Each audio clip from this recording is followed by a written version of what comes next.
الحمد لله حمدا كثيرا يوافي نعمه ويكافئ مزيده. الحمد لله الذي لا يخيب راجيه ولا يرد راعيه.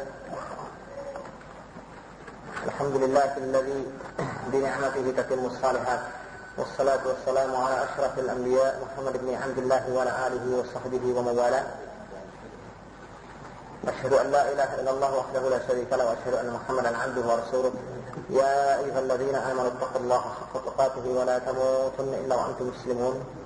يا أيها الناس اتقوا ربكم الذي خلقكم من نفس واحدة وخلق منها زوجها وبث منهما رجالا كثيرا ونساء، واتقوا الله الذي تساءلون به والأرحام إن الله كان عليكم رقيبا.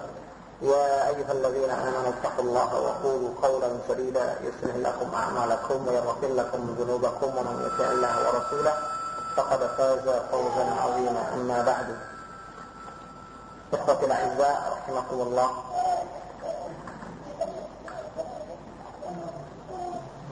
salah satu di antara dosa besar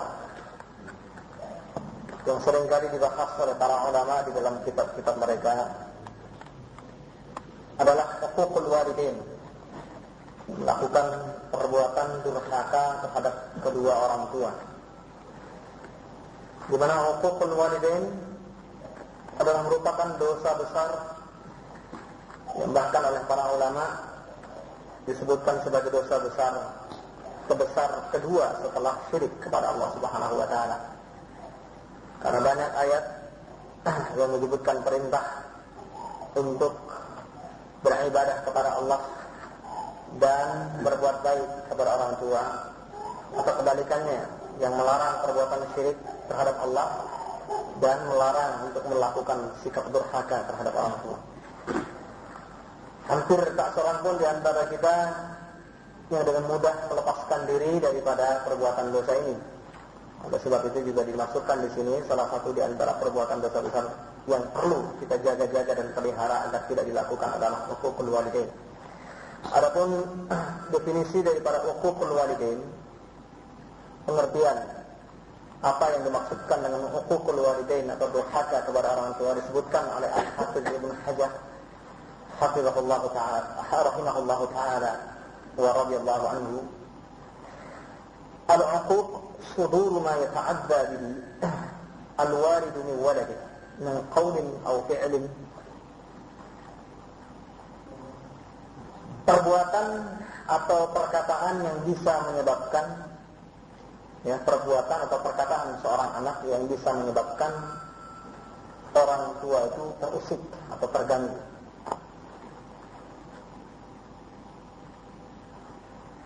Itu dinamakan dengan huququl walidain. Ada juga ulama yang memberikan definisi ringan, pengertian ringan bagi huququl walidain dengan menyatakan huququl walidain adalah ihanatuhum wa adamul ihsan ilaihima. Ihanatuhuma wa adamul ihsan ilaihima. Melecehkan keduanya, tidak berbuat baik kepada keduanya, wa ta'affuf min fi'lihima, atau mengucapkan dengan maksud mengejek perbuatan mereka. Ini salah satu di antara definisi yang disebutkan oleh para ulama. Yang mana hal itu juga diperjelas lagi misalnya oleh Al-Imam Az-Zahabi di dalam Al-Kabair ketika dia menyebutkan tentang definisi huququl walidain. Yang definisi yang disebutkan oleh Imam Az-Zahabi ini bentuknya adalah definisi aplikatif yang langsung dalam bentuk perbuatan nyatanya, tindak nyatanya. Yang dimaksudkan dengan huququl walidain kata beliau adalah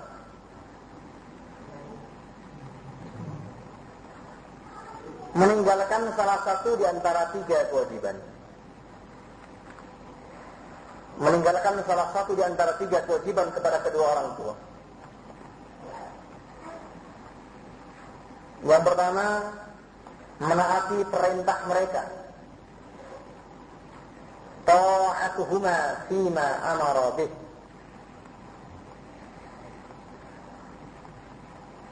Yang kedua, memelihara harta yang mereka amanahkan.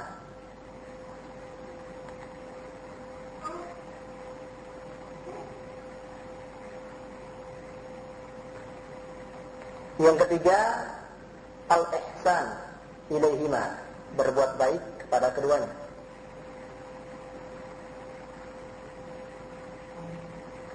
Jadi apabila kita melakukan salah satu di antara ketiganya ini, berarti kita telah melakukan uququl walidain. Yang pertama, ketika orang tua memerintahkan kita untuk melakukan satu perbuatan, yang meskipun perbuatan itu dalam ukuran hukum secara umum tidak wajib. Orang tua misalnya nyuruh beli sesuatu, ya, membeli sesuatu di warung si fulan, itu hukumnya bukan wajib, boleh-boleh aja. Tapi ketika orang tua memerintahkan perbuatan tersebut, kalau itu menjadi wajib. Apabila dilanggar, maka kita telah melakukan uququl walidain. Selama perintah tersebut tidak merupakan kemaksiatan kepada Allah Subhanahu wa taala. Yang kedua, memelihara harta yang diamanahkan oleh orang tua kepada seorang anak. Seorang anak yang diberikan oleh orang tua itu kelapangan di dalam harta, diberikan sumbangan, sokongan, atau bisa juga bantuan, bahkan mungkin juga termasuk nafkah dari orang tuanya, itu wajib dipelihara. Harus dibelanjakan sesuai yang diinginkan oleh orang tua atau sesuatu yang diridhoi oleh orang tuanya. Apabila kita menyimbangkan kepada hal-hal yang ternyata itu tidak diridhoi oleh orang tuanya, meskipun pada dasarnya perbuatan itu bukan perbuatan haram, untuk beli ini malah kita belikan untuk sesuatu yang lain, itu bisa merupakan uququl walidain. Apalagi kalau sampai kepada tingkat menggunakan uang tersebut dalam jalan kemaksiatan terhadap Allah Subhanahu wa taala, ini dosanya akan semakin besar. Orang tua ngirim duit sama kita untuk biaya ini belajar, ini kita gunakan untuk masuk ke bioskop, ikut dan sebagainya. Pada saat itu dosa yang kita tanggung dua. Pertama, jurusannya kepada Allah, nah, kita telah melakukan pelanggaran terhadap hukum Allah. Kedua, kepada orang tua. Pada akhirnya juga harus berhadapan dengan hukum Allah Subhanahu wa taala, yaitu karena kita melakukan uququl walidain. Tidak amanah dalam menjaga harta yang dititipkan kepada kita. Yang ketiga, berbuat baik kepada keduanya, dan perhatikan yang menjadi kebutuhannya, ya, baik kebutuhan duniawi maupun ukhrawi. Salah satu di antaranya kita tinggalkan, kita sudah berbuat baik kepada orang tua tapi nggak amanah menjaga hartanya, kita sudah uquq. Kita menjaga amanah dengan baik, kita sudah berusaha istilahnya menaati perintah-perintah mereka, tapi kita kurang memperhatikan kebutuhan mereka, baik duniawi maupun ukhrawi. Pada saat itu kita juga telah melakukan perbuatan uququl walidain. Waqad naha asy-syari'u al-hakimu 'anil uquq ashadda an-nahy.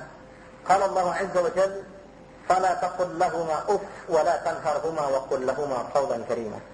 Janganlah kamu katakan kepada kedua orang tua uff, dan janganlah kamu bentak keduanya, dan katakanlah kepada keduanya itu qawlan karīmā, ya, perkataan yang mulia.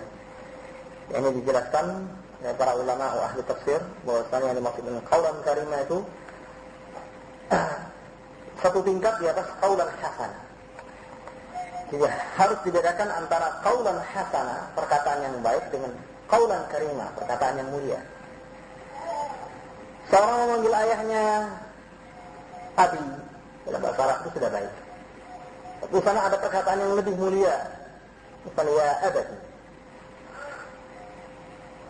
Oleh sebab itu Nabi Ibrahim alaihi salatu wassalam, meskipun sudah tahu bahwa orang tuanya itu adalah orang musyrik, tapi beliau tetap menegur orang tua dengan ucapan ya abadi, dengan panggilan yang penuh sopan santun. Ini salah satu bentuk di antara ucapan qaulan karimah. Mungkin untuk orang lain itu sudah baik, tapi bagi orang tua itu perlu diperbaiki lagi.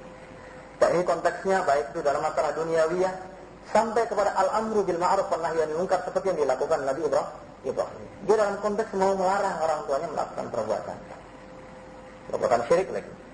Tapi bahasa yang diucapkan oleh Ibrahim adalah sebaik-baiknya bahasa yang diucapkan kepada orang tua, dengan bahasa yang lembut. Bahkan beliau masih memberikan kesempatan kepada orang tuanya, kalau seandainya dia mau kembali, ya, niscaya beliau akan senang sekali. Tapi ternyata ketika orang tuanya sudah memberikan batas misah antara dia dengan diri orang tuanya. Kepada saat itu Allah Subhanahu wa taala mengharuskan Ibrahim untuk bersikap bara, ya. Menjauhkan rasa cinta, menjauhkan simpatinya kepada orang tuanya tersebut. Ya, meskipun dalam kehidupan dunia, ya, wasahibhuma fid dunya ma'rufah. Tetaplah berbuat baik kepada kedua orang tua. Demikian juga Nabi SAW menyebutkan di dalam hadis, ala unabbiukum bi akbaril kaba'ir. Maukah kamu kuberitahukan tentang dosa besar yang paling besar? Yang pertama, syirik kepada Allah. Yang kedua, uququl walidain. Dan dalam hadis yang lain, salasatun la yanzurullahu azza wa jalla ilaihim yaumal qiyamah. 3 orang yang tidak akan ditoleh oleh Allah sedikit pun pada hari kiamat nanti. Al-'aq li walidayhi, orang yang berbuat durhaka terhadap orang tua. Al-mar'atul mutarajjilah, wanita yang kelaki-lakian, tomboy atau menyerupai laki-laki. Wad-dayyi, ya, lelaki yang tidak, suami yang tidak memiliki sifat cemburu kepada istrinya ketika istrinya berbuat maksiat, terutama zina. Ikhwas kalian sedin yang dimuliakan Allah Subhanahu wa taala. Dalam lafaz yang lain, Nabi bersabda bahwasanya tidak akan masuk ke dalam jannah Allah, demikian maknanya. Al-'aq liwalidayhi, orang yang durhaka kepada orang tua. Al-mudminu 'alal khamar, orang yang kecanduan minum khamar. Wal mannan bima a'ta, orang yang menyebut-nyebut kebaikan yang telah dia berikan kepada orang lain. Dan banyak lagi hadis lain yang menyebutkan tentang dosa, besarnya dosa kepada kedua orang tua. Kalau kita buka kitab-kitab tafsir khususnya akan kita dapatkan, ya, di antaranya hadis-hadis Nabi yang menjelaskan tentang keharusan berbuat baik kepada orang tua, sampai kepada kisah-kisah Israiliyat. Ya, memang sebagian di antaranya ada yang jelas kesahihannya karena ada syahid atau dalil penguat dari hadis. Ada kisah-kisah yang tidak bisa langsung kita percaya dan tidak kita dustakan, ya. Jadi kisah seorang, ya, ini di masa Nabi Sulaiman, ya. Nabi Sulaiman pernah dikabarkan di tengah laut sana ada seorang yang Allah berikan tempat yang tidak bisa sentuh oleh setan, ya, karena dia telah melakukan satu perbuatan yang baik di hadapan Allah Subhanahu wa taala. Akhirnya Nabi Sulaiman menyuruh anak buahnya dari kalangan jin untuk mendekati tempat tersebut. Kalau perlu membawanya ke hadapan Nabi Sulaiman supaya bisa melihat bagaimana bentuk orang tersebut. Dalam kisah Israiliyat ini yang tidak harus kita, yang tidak boleh kita imani langsung dan tidak boleh kita dustakan, termasuk Israiliyat. Ya, akhirnya dalam kisah tersebut tak seorang pun mampu mendekati tempat itu. Baru setelah itu ada seorang yang mengusulkan kepada Nabi Sulaiman bagaimana kalau dia berdoa kepada Allah supaya Allah munculkan dia di hadapan Nabi Sulaiman. Karena dia berdoa, dikabulkan Allah, menunjukkan tempat itu. Di tempat itu berupa semacam kaca, dia berada di tengah-tengahnya. Ya, setelah itu sampai di hadapan Nabi Sulaiman, ya, dia mohon, dia minta laki-laki ini untuk berdoa lagi kepada Allah agar dibukakan pintu kaca tersebut. Dan dibukakan pintu kacanya, masuklah, keluarlah orangnya dari tempat tersebut. Ya, tempat yang demikian indah sekali, belum lagi wewangian yang tidak pernah dicium oleh Nabi Sulaiman. Nabi Sulaiman bertanya kepada dia, kenapa kamu sampai mendapatkan kebaikan yang seperti ini? Lalu dia ceritakan, aku punya 2 orang tua, kisahnya begitulah. Ya, pertama bapaknya yang dia rawat sampai meninggal. Sebelum meninggalnya dia mendoakan, ya Allah, berikanlah anakku ini umur yang panjang sekali. Karena rupanya sampai bertemu dengan Nabi Sulaiman itu sudah 500 tahun. Nah, setelah meninggal ayahnya, meninggal ibunya, dirawat lagi sampai ibunya mau meninggal dunia dan berdoa, ya Allah, berikan dia tempat yang tidak disentuh oleh jin dan setan, karena Allah memberikan tempat. Ini kisah-kisah yang kalau kita baca dalam kitab-kitab tafsir akan banyak sekali. Ya, meskipun sebagian di antaranya tidak boleh langsung kita percaya, tapi paling tidak, ya, kisah-kisah tersebut hanya untuk menggambarkan, ya, secara umum bagaimana besarnya pahala yang Allah berikan kepada orang-orang yang melakukan birrul walidain, dan kebalikannya, betapa besar dosa yang Allah berikan kepada orang yang melakukan uququl walidain. Allahu a'lam bishawab. Selanjutnya yang ketiga, syirik, kemudian uququl walidain, yang ketiga syahadatuz zur.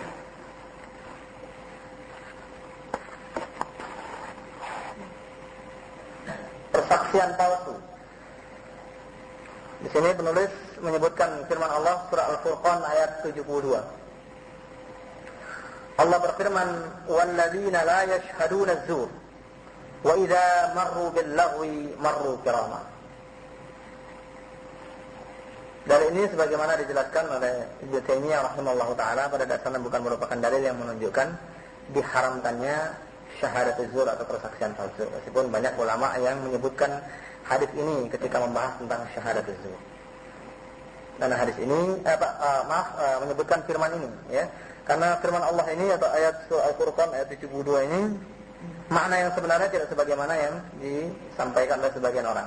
Kita bacakan dari pertama, ya. Walladzina la yashhaduna az-zur. Ini sering ditafsirkan dan orang-orang yang bersaksi dusta. Ini padahal dari tinjauan tafsir dari beberapa orang sahabat Nabi SAW yang dinukil oleh Ibnu Taimiyah maupun dari sisi bahasa itu salah. Karena kata yashhadun, ya, itu artinya hadir, datang di satu tempat, menghadiri, gitu. Kecuali apabila diimbuhi dengan kata bi, yashhadun bi, itu baru artinya apa istilahnya, menjadi saksi, ya, menjadi saksi. Kecuali kalau yang diinginkan adalah bukan menjadi saksi, tapi mengucapkan persaksian, mengucapkan pernyataan, bukan mengucapkan persaksian, mengucapkan pernyataan, seperti ucapan seorang asyhadu Allah. Asyhadu ini artinya mengucapkan pernyataan. Saya berkeyakinan begini.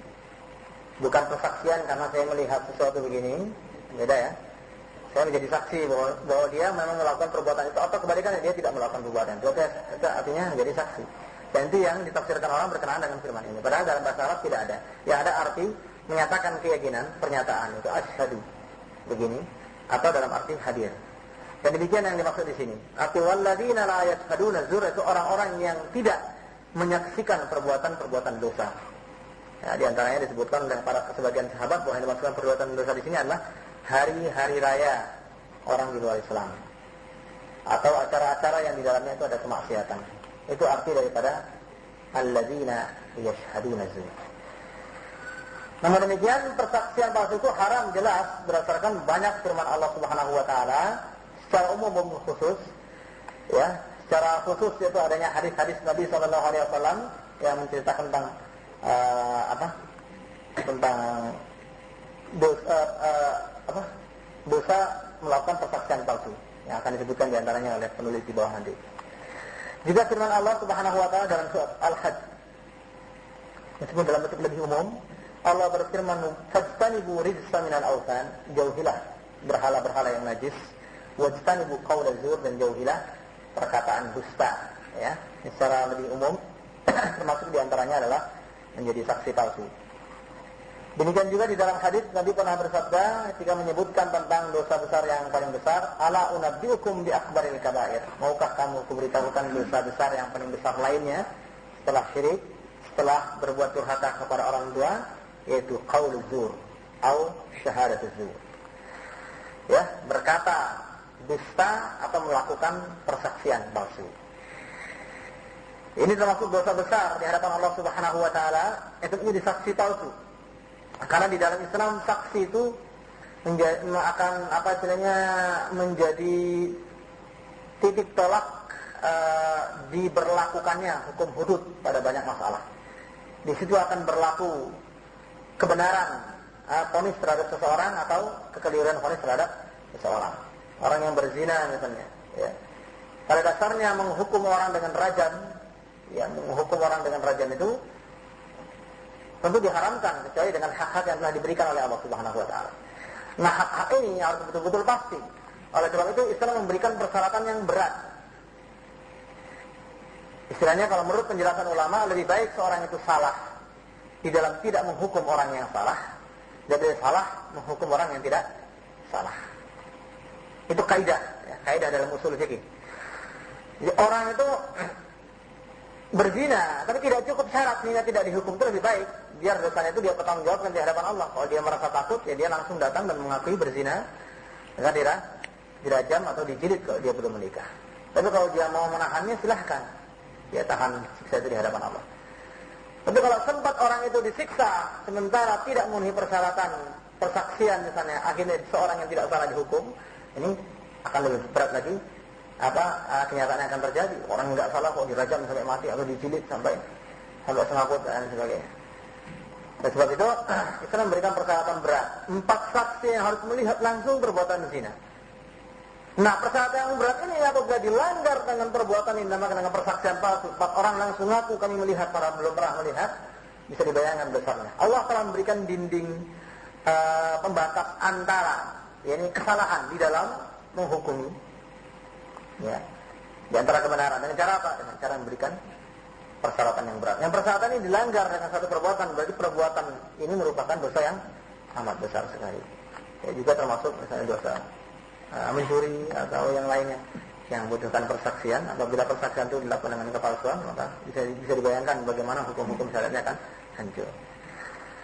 Ikhwas sekalian fiddin yang dimuliakan oleh Allah Subhanahu wa taala, yang tidak sampai kepada bentuk persaksian saja, ya, mengolah data sampai berubah di hadapan hakim sehingga akhirnya timbul kesimpulan hukum yang berbeda, ini sudah satu perbuatan dosa. Nabi SAW telah menyebutkan innakum taqtasimuna alayya fala'alla ba'dakum yakunu alhana bi hujjatihi min ba'd. Mungkin ada di antara kamu yang mengadu kepadaku, kata Nabi. Lalu salah seorang di antara kamu lebih pintar mengolah ucapan di hadapan diriku daripada yang lain. Sehingga dia menangkan perkara padahal dia dalam keadaan salah. Faman akhadtu lahu min haqqi akhihi syai'an, barang siapa yang aku berikan hak yang sebenarnya merupakan hak saudaranya, maka hendaknya dia jangan menerima. Fala ya'khudhu, jangan dia menerima. Sesungguhnya aku telah mengambil bagi dirinya itu qit'atan minan nar, potongan dari api neraka. Nah, di sini menunjukkan pertama bahwa Nabi sebagai manusia biasa juga menghukumi manusia sebagaimana zahir. Al-hukmu 'ala zahir, Allah yatawalla sarair. Hukum itu berdasarkan zahir, Allah yang akan mengurus masalah batin.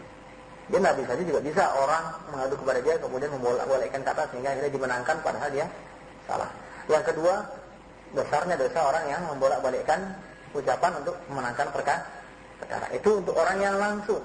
Bagaimana lagi kalau orang itu menjadi saksi atas perbuatan orang lain yang seharusnya tidak dikenai hak jadi dihukum, yang tadinya perlu dihukum jadi enggak. Ini bisa kita bayangkan bagaimana besar dosanya di hadapan Allah Subhanahu wa taala. Wallahu a'lam. Selanjutnya dalam salah satu hadis sahih disebutkan syahid zur la tazulu qadamahu hatta yujiballahu lahu an-nar.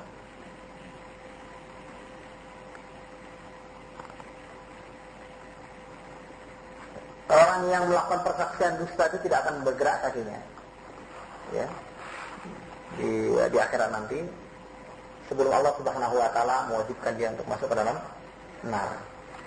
Ini termasuk nafsul wa'id, itu nafs yang menunjukkan ancaman, ya. Nafsul wa'id itu adalah nafs yang apabila disebutkan pada satu perbuatan menunjukkan perbuatan itu adalah perbuatan dosa besar, ancaman neraka, ancaman siksa. Dan nafsul wa'id ini bukanlah menunjukkan bahwa orang yang melakukan perbuatan itu pasti akan terkena ancaman itu, sebagaimana yang diyakini oleh orang Mu'tazilah. Ya, orang yang kena ancaman demikian apabila melakukan perbuatan itu pasti masuk neraka. Nah, itu tidak demikian. Tapi ini merupakan nafsul wa'id. Dia bisa terkena ancaman tersebut. Tapi dosanya bisa saya diampuni Allah lewat taubat, datangnya syafaat dari Allah Subhanahu wa taala atau doa anak yang soleh.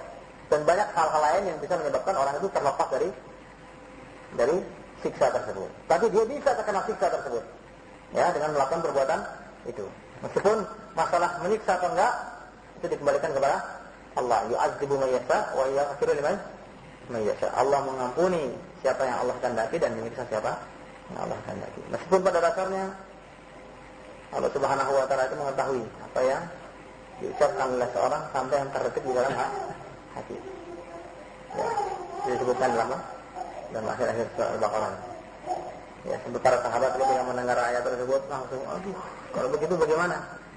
Kami ini mau berbuat, kalau semua yang ada di dalam hati kami yuhasibkum bihillah, akan dihisab oleh Allah Subhanahu wa taala. Nabi mengatakan, setiap turun firman Allah, kamu enggak usah mengemukakan keberatan kamu. Sudah, katakan saja sami'na wa ta'na. Ya, meskipun para sahabat menyadari perbuatan-perbuatan yang amat sulit mereka lakukan. Bagaimana orang itu yang punya keinginan untuk melakukan suatu perbuatan ternyata tidak jadi, kok sampai dihisab oleh Allah, kan berat sekali. Tapi mereka tetap mengatakan sami'na wa ata'na sampai lidah mereka itu sudah terbiasa, ya. Dan Allah Subhanahu wa taala menurunkan ayat selanjutnya, la yukallifullahu nafsan illa wus'aha, laha ma kasabat wa 'alaiha ma kasabat. Itu setelah itu. Jadi segala yang akhirnya, ya, ayat yang pertama itu mansukh maknawiyan, ya, secara makna mansukh, artinya tafsirnya berubah. Yang asalnya yuhasib itu betul-betul dihisab, kemudian makna hadisnya adalah, ya, dicatat oleh Allah Subhanahu wa taala atau diketahui oleh Allah Subhanahu wa taala. Ya, segala yang kita lakukan diketahui oleh Allah Subhanahu wa taala. Apakah itu akan menjadi bahan agar kita itu disiksa atau tidak, jadi dikembalikan kepada Allah Subhanahu wa taala. Ya yaghfiru liman yasha wa yu'adzibu man yasha. Nabi SAW pernah bersabda, man husiba udzib, barang siapa yang dihisab dia pasti akan diazab. Kalau kita lihat dari konteks ayat tadi, segala yang kita lakukan, yang zahir maupun yang batin, termasuk yang terdetik dalam hati, pasti akan dihisab Allah, berarti pasti disiksa. Itu juga yang pernah ditanyakan oleh Aisyah radhiyallahu taala anha. Bagaimana ya Rasulullah apa yang difirmankan oleh Allah Subhanahu wa taala di dalam Al-Qur'an? Apa? Fasawfa yuhasabu hisaban yasira. Ada di antara mereka yang dihisab tapi dihisab dengan ringan dan tidak diazab oleh Allah. Yang dimaksud dan kata-kata hisab di situ bukan hisab yang sesungguhnya, tapi hanya ditunjukkan apa? Amal perbuatan dosa yang dia lakukan. Nah, demikian juga orang-orang yang melakukan perbuatan-perbuatan buruk itu, dia akan diperlihatkan perbuatan dosanya. Apabila dia termasuk orang-orang yang akan diazab, dipersulit hisabnya itu sehingga dia akan mendapatkan siksa Allah. Tapi bagi orang-orang yang akan mendapatkan keselamatan setelah itu, setelah diperlihatkan, Allah langsung berkata, bagaimana disebutkan dalam hadis Bukhari, ya, Kitabul Mazalim. Apakah kamu semua merasa takut dengan yang kamu lakukan? Kamu menganggap sudah tidak ada jalan lain, ya, yang keselamatan kecuali dengan kembali kepadanya. Allah berfirman yang maknanya, ku ampuni bagi kamu seluruh dosa-dosa kamu. Ya. Jadi sekali lagi, seluruh nas wa'id yang menceritakan tentang ancaman neraka itu adalah ancaman bahwa orang yang melakukan perbuatan tersebut akan bisa dimasukkan ke dalam neraka. Ya, akan berkesempatan untuk masuk ke dalam neraka, disiksa oleh Allah Subhanahu wa taala. Ya, meskipun perbuatan itu bisa diampuni oleh Allah Subhanahu wa taala, misal dengan bertaubat secara khusus atau karena hal-hal yang lain. Kalau bukan demikian, maka ampunan Allah yang demikian itu menyebabkan seorang hamba itu semakin berbuat dosa. Justru berkebalikan, harus mendorong manusia untuk berbuat kebajikan. Mengingat semua itu menunjukkan rahmat Allah Subhanahu wa taala yang wasi'at kulla syai', yang meliputi segala sesuatu. Ikhwas kalian sedin yang dimuliakan oleh Allah Subhanahu wa taala. Selanjutnya,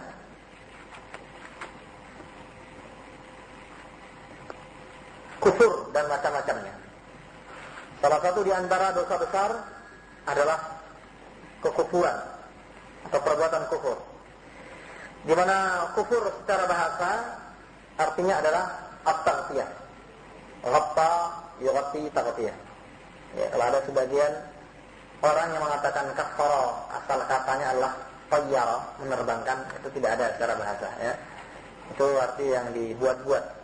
Yang benar kata kafara secara bahasa artinya adalah ghatta yughatti taghtiyatan, yang artinya menutup. Orang yang kufur itu orang yang sudah tutup hatinya untuk beriman kepada Allah Subhanahu wa taala. Secara istilah, kufur itu adalah lawan kata daripada iman. Ya, sebagaimana iman itu memiliki cabang-cabang, maka kekufuran juga memiliki cabang-cabang. Yang masing-masing cabang-cabang itu dikatakan dengan kekufuran, meskipun artinya bukan kufur itu sendiri. Ini seperti yang saya sebutkan kepada sebagian ikhwan tadi, bahwa kata saghir dalam bahasa Arab apabila dilengketkan kepada satu sifat itu bisa menunjukkan bahwa dia bukan termasuk sifat itu sendiri, tapi yang merupakan sarana yang membawa kepada sifat itu. Misalnya dikatakan kufur asghar, kufur kecil, itu bukan kufur yang berarti kafir, keluar dari Islam, tapi kekufuran, perbuatan yang bisa membawa kepada kekufuran. Kalau bisa membawa kepada kekufuran atau merupakan cabang kekufuran, maka dinamakan dengan kufur asghar. Nanti akan kita bahas dalam pelajaran ini. Jadi kufur itu memiliki cabang-cabang, sebagaimana keimanan juga memiliki cabang-cabang. Apabila cabang-cabang keimanan itu dilanggar, bukan berarti iman yang asalnya ini akan runtuh, tapi berkurang kualitasnya. Sebagaimana yang disebutkan di dalam hadis, iman itu yazidu wa yanqus. Yazidu bil ta'at wa yanqusu bil ma'asi. Bisa tambah, bisa kurang. Dengan maksiat bertambah iman, dengan maksiat berkurang iman, dengan ketaatan bertambah keimanan. Wallahu a'lam. Adapun arti lain daripada kufur secara khusus, tadi saya katakan kufur adalah merupakan lawan daripada iman.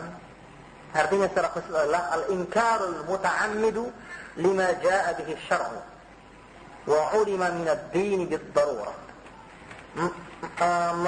Mengingkari dengan sengaja ajaran syariat atau ajaran agama yang sudah menjadi aksioma di kalangan kaum muslimin. Ya, mengingkari satu ajaran agama atau ajaran Islam yang boleh saya katakan setiap orang Islam itu sudah mengetahuinya, kecuali orang-orang mu'alaf yang mungkin yang baru masuk Islam. Ya. Orang Islam dalam tingkatan nalar yang wajar, sudah akil balik, itu saya sudah mengetahuinya. Wajibnya salat, ya, haramnya khamar dan lain-lain. Ini apabila diingkari dengan sengaja, maka dia merupakan kekufuran. Yang kekufuran dalam arti keluar dari Islam. Tapi kekufuran itu menurut para ulama ada dua. Ada yang dinamakan dengan kufur akbar, itu kufur yang sesungguhnya, dan ada yang dinamakan dengan kufur asghar. Sama juga dengan syirik, kufur akbar itu konsekuensinya adalah menyebabkan orang itu kekal dalam neraka, kekal di dalam nar. Sedangkan kufur asghar itu yang menyebabkan seorang itu terkena ancaman siksa meskipun tidak masuk dalam neraka selama-lamanya. Ya, di antara bentuk misalnya kufur asghar, ucapan Nabi SAW, "Ithnani fi ummati hum bihima kufur." Ada dua perbuatan di kalangan umatku yang menyebabkan mereka itu kufur. Yang pertama, at-ta'nu fin nasab, mencela nasab. Yang kedua, an-niyahah 'alal mayyit, meratapi mayat. Nah, dua perbuatan ini jelas merupakan perbuatan dosa. Tapi tak seorang pun di antara ulama dari kalangan ahli sunnah yang mengatakan bahwa orang yang melakukan perbuatan ini keluar dari Islam. Karena sekuat-kuatnya pendapat di antara para ulama, di antara perbuatan yang menyebabkan orang sampai bisa kufur dari perbuatan lahir adalah meninggalkan salat. Ini sekuat-kuatnya pendapat atau sekeras-kerasnya pendapat. Seperti yang diriwayatkan dari sebagian sahabat ridwanullahu anhum ajma'in, kunna la nara amalan tarkuhu kufrun illa shalah. Kami tidak memandang ada satu amalan yang apabila ditinggalkan orang bisa kafir kecuali salat. Jadi segala perbuatan-perbuatan yang tidak mengandung kekufuran, ya secara nyata sebagaimana yang disebutkan di dalam qiraat Quran maupun sunnah, kekufuran-kekufuran disebutkan di dalam hadis itu, ini maksudnya adalah kufur amali atau kufur asghar. Seperti juga dalam sabda Nabi SAW, "La tarji'u ba'di kuffaran yadribu ba'dukum riqaba ba'd."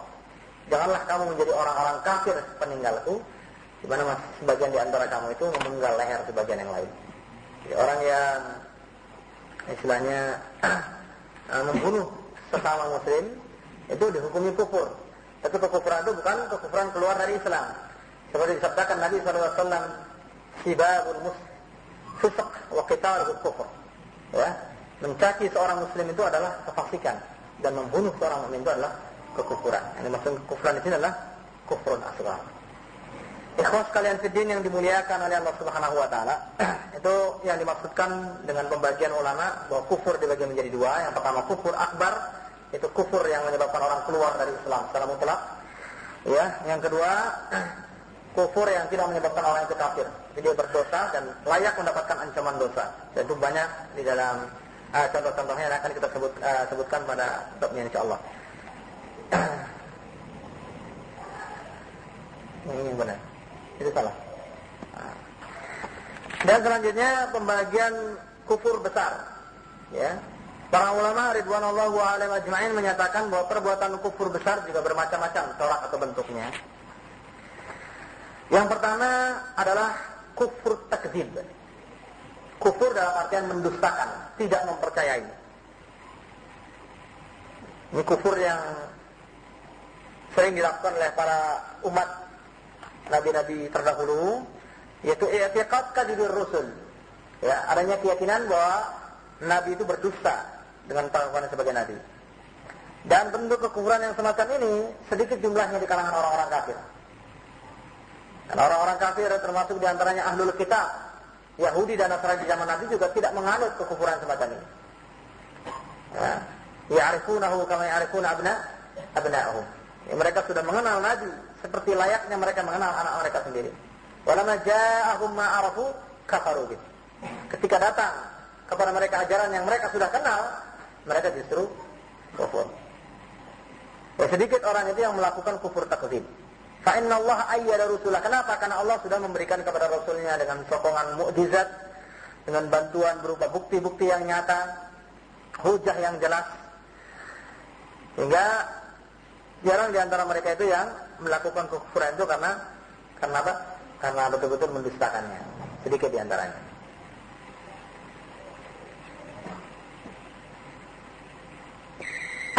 Allah Subhanahu wa taala berfirman dalam surat Al-An'am ayat 33. Fa innahum la yukadzibunak.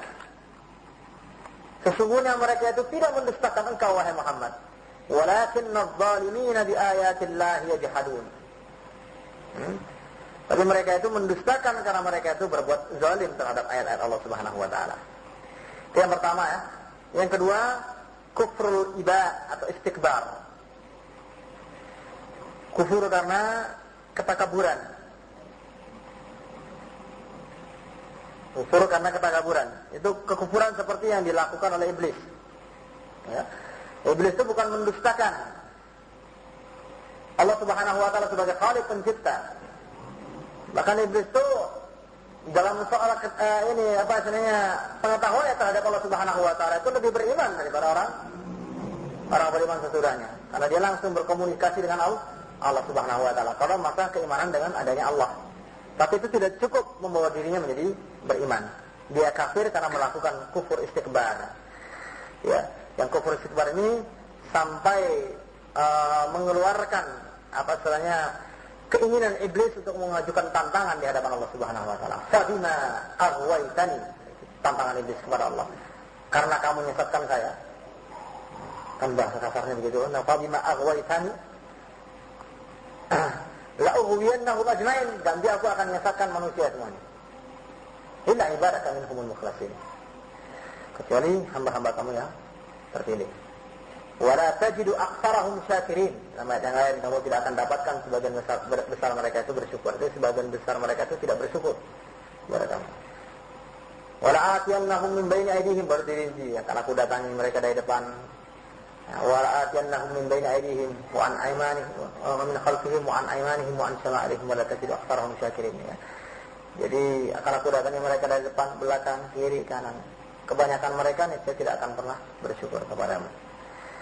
Ini janji iblis yang dikumandangkan dengan sikap sombong di hadapan Allah. Fabima aghwaytani, karena engkau ya Allah telah menyesatkan aku. Ganti aku akan menyesatkan hamba-hambamu. Semua itu diucapkan iblis bukan karena dia mengingkari Allah, karena dia benar-benar mempercayainya. Demikian juga yang dinyatakan oleh Fir'aun. Ya. Wajahadu biha wastayqanatha anfusuhum. Ya, dalam surat An-Naml ayat 14. Fir'aun itu seolah-olah tidak mempercayai apa yang dibawa, apa yang diajarkan Nabi Musa dan Harun. Padahal sebenarnya dia telah mempercayainya. Wastayqanatha. Dia dan para pengikutnya itu, para pengikut Fir'aun, sudah meyakini tentang kenabian Nabi Musa. Jadi mereka mengingkarinya karena sikap takabur mereka. Allahu a'lam. Kemudian juga di dalam surah Al-Mu'minun, ya, ayat 47, ketika Fir'aun dan kaumnya berkata, anu'minu libasyaraini mislina, ya, apakah kami akan beriman dengan dua orang manusia yang sama dengan kami? Wa qaumuhum lana 'abidun, padahal kaum kedua orang ini adalah penyembah-penyembah kami. Ini ketakaburan yang dilakukan oleh Fir'aun, dan banyak lagi ayat-ayat lain yang menjelaskan yang serupa, yaitu tentang kufur istikbar ini. Di antaranya surat Ibrahim ayat 10, surat Asy-Syams ayat 10, Al-Baqarah 89, Al-Baqarah 146. Kemudian selanjutnya kufur i'rad.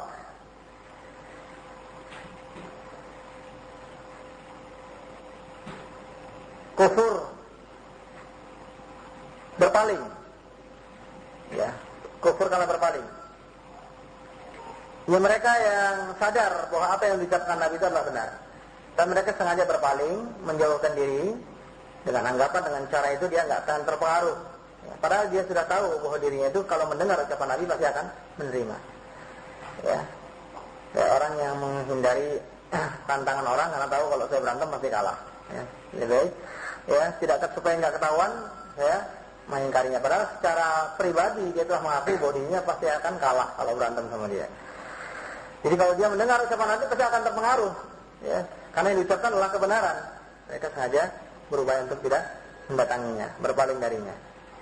Ini adalah kufur orang-orang ilhad, ya, orang-orang ateis, ya, terhadap ajaran Allah Subhanahu Wa Taala, orang-orang sekuler, ya, kemudian juga termasuk orang komunis secara umum, ya, dan pecahan-pecahannya. Mereka itu pada dasarnya orang-orang ateis dan segala macam sama sekali tidak memiliki keyakinan bahwa Allah Subhanahu bahwa pencipta itu tidak ada. Ya. Terkadang datang di dalam hati mereka itu keyakinan asal yang merupakan fitrah mereka. Itu langsung mereka bantah sendiri. Ya, mereka bantah sendiri supaya keyakinan tersebut tidak dia yakini. Tapi dia tidak bisa mendustakan dirinya sendiri. Ya. Sampai ada satu kisah seorang profesor di Mesir, ya, orang ateis tadi ya, itu mengadakan ceramah, ya, panjang lebar untuk menunjukkan bahwa Allah itu tidak ada. Setelah dia itu membuat yakin, ya, orang-orang yang diceramahnya, pulang ke rumah dia sendiri yang putar sana otak, putar sini, karena bingung sendiri, kemudian bunuh diri, ya, karena nggak mampu memecahkan persoalan tersebut. Ya. Jadi terangan yang dia sampaikan kepada orang lain itu sebenarnya tidak diyakini sendiri. Karena memang itu dari kekufuran yang semacam ini juga tidak hanya berlaku pada masalah kekufuran terhadap adanya Allah Subhanahu Wa Taala, bisa berlanjut kepada kekufuran-kekufuran yang lain. Misalnya untuk sebagian orang yang mengkufuri misalnya sebagian hadis-hadis Nabi Sallallahu Alaihi Wasallam, atau orang Ahmadiyah yang mengkufuri kenabian Nabi Sallallahu Alaihi Wasallam, kalangan Mu'tazilah dan yang lainnya yang tidak menerima keabsahan hadis-hadis ahad dan lain sebagainya. Mereka yang mengufuri tidak mempercayai hadis-hadis yang disahihkan oleh Bukhari dan Muslim dengan berbagai macam alasan, sampai akhirnya hanya menyisakan sekitar 800 hadis. Ya, itu dinyatakan oleh sebagian kaum Mu'tazilah modern, ya, yang Mu'tazilah. Itu pada dasarnya kalau mereka merenungi ajaran itu, atau paling tidak kalau mereka berpikir, itu akan muncul keyakinan mereka yang dengan sendirinya. Satu pertanyaan yang pernah diungkapkan seorang ulama kepada orang-orang yang mengingkari sebagian sunnah hadis ahad itu. Ya, karena hadis Bukhari itu banyak, hadis ahad itu yang kalau dikumpulkan jumlahnya sampai ribuan, ya, tentang masalah-masalah akidah dan sebagainya hadis ahad. Kalau tidak diterima hadis-hadis tersebut, bisa dibayangkan hadis yang terisi dari hadis Bukhari itu cuma mungkin berapa ratus hadis saja. Mereka bisa nggak punya keyakinan apa nanti. Nah, ternyata kalau ditanyakan kepada mereka dan didesak, mereka itu akan berkelak. Misalnya untuk satu perbuatan yang mereka sudah biasa melakukan. Nah, kalau perbuatan ini bagaimana? Hadis ini juga hadis ahad. Misalnya mereka yang mengingkari hadis ahad untuk akidah dan syariat, itu banyak hadis-hadis tentang sholat, di antara tentang rakaat-rakaat sholat dan sebagainya, itu yang hadis-hadis ahad. Mereka ditunjukkan semacam itu. Ini kan sudah masalah yang menjadi kesepakatan kaum muslimin. Nah, mereka berkelak. Mereka tidak sadar bahwa banyak di antara masalah akidah sebenarnya sudah menjadi kesepakatan kaum muslimin pada asalnya. Cuman para sebagian kaum muslimin mungkir, akhirnya menjadi bukan kesepakatan lagi. Seperti misalnya kesepakatan tentang turunnya Dajjal dan sebagainya, itu dahulu yang sudah menjadi kesepakatan kaum muslimin. Ya. Cuma banyak yang ingkar, ya. Akhirnya jadi nggak menjadi kesepakatan lagi. Ya, demikian juga dalam masalah yang lain, ya. Kalau makin banyak orang yang mengingkari ajaran Islam ini, model mereka makin lama makin banyak yang tidak menjadi kesepakatan. Akhirnya apa yang mereka nyatakan itu menjadi rancu, ya. Ya, mereka serba tidak bisa melakukan. Boleh dikatakan orang yang mengatakan demikian nggak akan bisa mengamalkan Islam lagi.